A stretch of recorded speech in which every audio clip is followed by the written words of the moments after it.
Relato de un viejo soldado, de Jack London.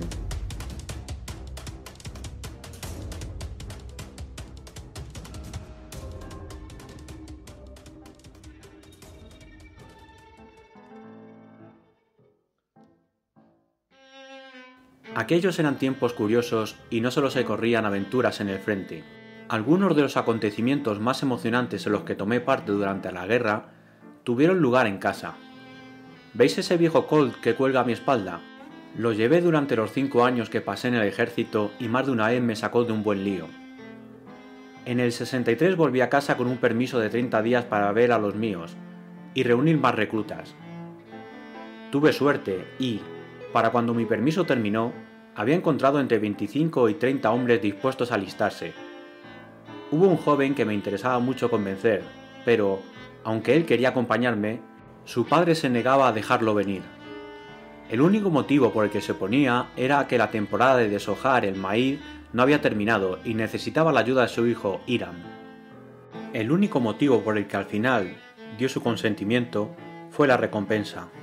Ofrecían $1000 por cada hombre que se uniera al ejército, e Hiram prometió entregar a su padre hasta el último centavo de dicha cifra.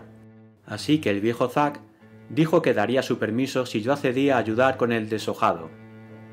Mi permiso de 30 días había terminado, pero entonces yo era un hombre joven inconsciente y no lo tuve en cuenta. Sabía que los demás reclutas deseaban quedarse hasta terminar de deshojar el maíz y, además, creí que nadie me haría nada cuando llegase de vuelta a mi regimiento con 30 jóvenes robustos. Así que eché una mano, y en 2 semanas todo el maíz del viejo Zack estaba deshojado y yo listo para partir. Compramos los billetes para, a la mañana siguiente, tomar el tren de Rock Island hacia Quincy. Allí los hombres jurarían su lealtad y recibirían la recompensa, mientras que nuestro municipio se enorgullecería de aportar tantos reclutas. Pero al quedarme más tiempo del permitido había olvidado un detalle: el capitán Preboste. A esos capitanes se los despreciaba y ninguneaba más que a ninguno de los lanceros. Tenían el deber de arrestar a los desertores, y como cobraban $25 por cada uno de los que capturaban, nunca dejaban escapar una oportunidad. Si se hubiesen limitado a arrestar a los verdaderos desertores, la gente no los habría odiado tanto, pero no hacían más que crear problemas a los soldados honrados y buenos, cuyo único defecto consistía en haberse descuidado y permanecido demasiado tiempo en casa. El capitán Preboste de nuestro condado era astuto y valiente como un león, y el hombre más mezquino que uno podía encontrarse en todo un día de viaje. Poco tiempo antes, Tommy Jingles, de mi regimiento, había vuelto a casa y sobrepasado sus días de permiso sin darse ni cuenta. Al tercer día, en el momento justo en que subía al tren en Rock Island para regresar al ejército, David McGregor lo capturó y lo envió de vuelta arrestado. Los $25 de recompensa en los gastos se descontaron de la paga de Tommy, y eso que al pobre chico ni se le había ocurrido desertar. Y ese no fue el único ejemplo del comportamiento mezquino de David McGregor. Pero volvamos a mi historia.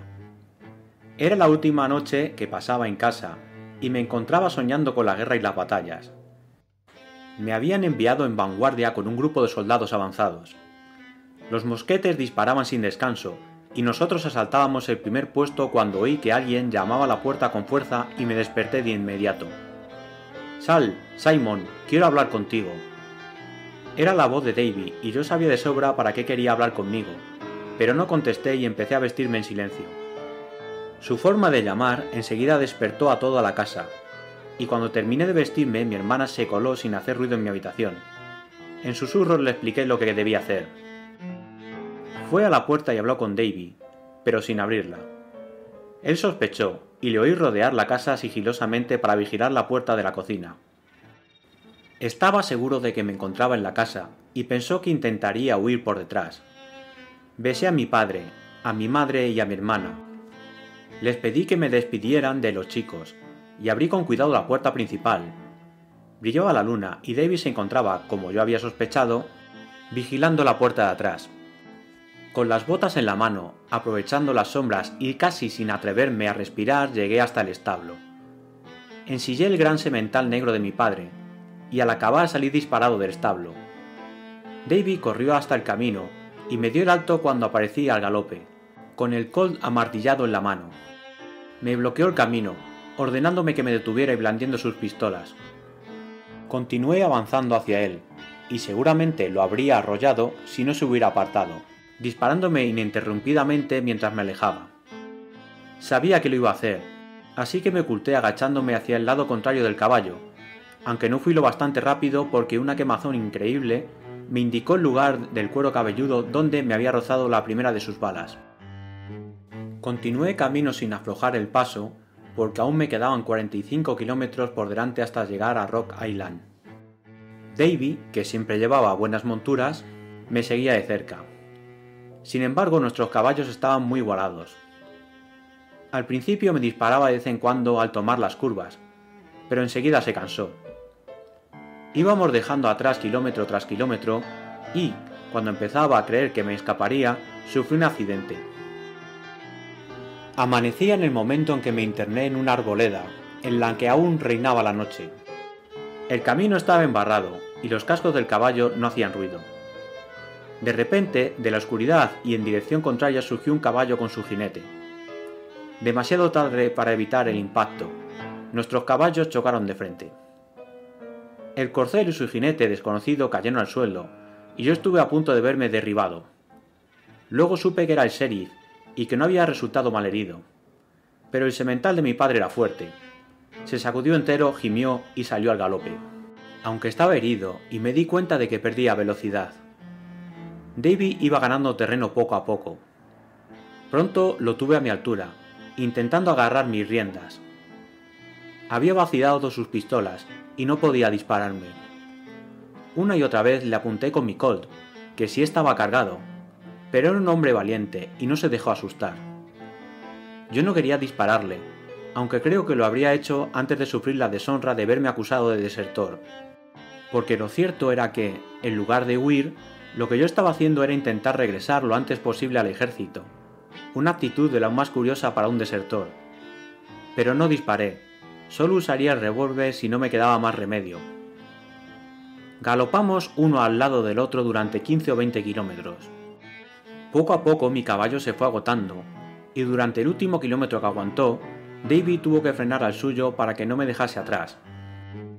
Cada vez que intentaba hacerse con mi brida, le golpeaba en la mano con el revólver, y no tardó en desistir. Comprendí que el semental no aguantaría mucho más, y que debía hacer algo para evitar aquella inmerecida deshonra. Soy y siempre seré un hombre afable, respetuoso con los animales indefensos, pero la necesidad me obligó a hacer lo que hice. Utilicé un truco que había aprendido en el oeste. Se llama raspado y suele utilizarse con los caballos salvajes. Les disparan de manera que la bala roce levemente la parte superior del cuello. El caballo no resulta herido, solo se queda aturdido, como de piedra, y a los pocos minutos se encuentra tan bien como siempre. Rápido como el rayo, me estiré por encima de la silla, situé la boca del revólver sobre la nuca del caballo de Davy y apreté el gatillo.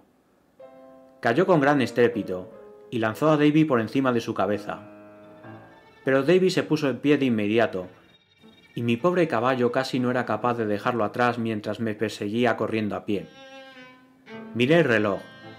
Estaba a tiempo de tomar el primer tren, y solo quedaban 8 kilómetros para llegar a Rock Island. Pero mi caballo no aguantaría, y yo no sabía qué hacer. Sin embargo, fue Davy quien me dio la idea. Al tomar una curva del camino, evité por los pelos tropezarme con el carromato de un granjero que iba a la ciudad. A unos 6 metros de distancia había otro que llevaba la misma dirección. Davy detuvo el primero y empezó a cortar los tirantes del caballo. De eso se trataba. Detuvo al segundo, que iba conducido por una mujer, y le expliqué la situación mientras hacía lo mismo que él. Ella me dio su permiso porque conocía de sobra los métodos del capitán Preboste. Terminamos y montamos al mismo tiempo, yo 6 metros por delante de él. Sin embargo, la fortuna parecía favorecerlo, porque su caballo era un poco mejor que el mío, pero no había cortado los tirantes lo suficiente, y el animal los pisó y se cayó. Eso me proporcionó varias decenas de metros de ventaja, y cuando entramos en Rock Island aún le llevaba varios cuerpos. ¿Cómo sobresaltamos a la ciudad? Cruzamos la calle principal a la velocidad del rayo mientras que la gente, que odiaba al capitán Preboste, me aclamaba. Evitamos colisionar por los pelos en una docena de ocasiones y galopamos hasta llegar a la estación de ferrocarril, donde el tren estaba a punto de emprender viaje. Cabalgué entre la multitud tan rápido como me atreví, luego desmonté y me precipité hacia las escaleras. Ya podéis imaginar de qué manera la gente iba abriendo camino a un soldado descontrolado, sin sombrero y con un revólver enorme en la mano. Davy el perseverante me pisaba los talones, y tuve que darme la vuelta y mantenerlo a raya con mi arma. No estaba cargada, pero él no lo sabía. Me aparté de él caminando de espaldas, y amenazando con apretar el gatillo si me ponía las manos encima. La multitud empezó a ponerse de mi parte y a abuchear al capitán Preboste y burlarse de él. ¡Viva el soldado!, gritaban. ¡Muera el capitán Preboste! ¡Dispárale, soldado, dispárale! ¿Quién arrestó al pobre Tommy Jingles? Davy MacGregor, el preboste sin corazón. ¡Viva el joven del uniforme azul! No paraban de gritar cosas por el estilo, al tiempo que le impedían el paso y lo empujaban. Se pusieron duros de verdad, y, mientras yo subía de espaldas las escaleras que llevaban al andén, se dedicaron a pisotearlo, tirarle de los faldones de la levita y empujarlo de un lado a otro como si fuera una pelota. El revisor dio la señal, y el tren arrancó hacia Quincy, entre los gritos de entusiasmo de la gente. Más tarde, aquel mismo día, me reuní con mis reclutas, y cuando conduje a mis robustos compañeros hasta el regimiento y conté la historia, el coronel me dijo: «Buen trabajo, Simon. Creo que bien te has ganado disfrutar de otro permiso».